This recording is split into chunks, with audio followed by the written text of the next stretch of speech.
বর্ডারও BJP খুব কড়াকড় ডিউটিতে এই জায়গায় যাওয়া যায় না, ওই দিকে যাওয়া তো বেআইনি। মনে করেন যারা ভারতে যায় তারা তো মনে করেন পেটের দায়ে যায়, মনে করেন তারা গরিব মানুষ, তো বাপদাদার কোনো জমি জারত নাই, এই জন্য তারা ভারতে যায় কর্ম করে খায় আর কি। মনে করেন সুবারি লয়ে যা চিনি আনে এরকম, কিন্তু এখন তো আর কোনোভাবেই ভারতে কেউ যাচ্ছে পাচ্ছে না, চোরাচালান মনে করেন বন্ধ আছে। কেউ মনে করেন বিজিবি খুব টহল দিচ্ছে 24 ঘন্টা, কেউ মনে করেন প্রবেশ করতে পারতেছে না ভারত। আগে বিভিন্ন জায়গা থেকে মানুষ আইতো, আয়া ছবি টুবি উড়াইতো, বিভিন্ন তার কাটার বেড়ার কাছে যাইতো, দৌড়াদৌড়ি করে ছবি টুবি উড়াইতো। এখন অনেক কড়া টহল দিতেছে, অনেক আর যাইতে পারে না।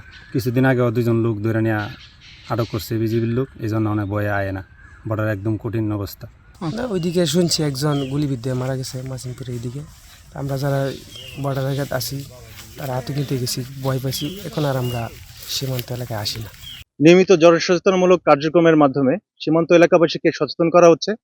সীমান্ত এলাকা অত্যন্ত দুর্গম হওয়া সত্ত্বেও নিয়মিতভাবে সীমান্তে নজরদারি এবং টহল কার্যক্রম পরিচালনা করা হচ্ছে। বর্ডার গার্ড বাংলাদেশ সীমান্ত সুরক্ষা, চোরাচালান দমন এবং অবৈধ অনুপ্রবেশ রোধকল্পে এখন সর্বোচ্চ সতর্ক অবস্থানে রয়েছে। শিয়া বাটার ও ভিটামিন ই সমৃদ্ধ lily glam beauty soap. Lily, always beautiful.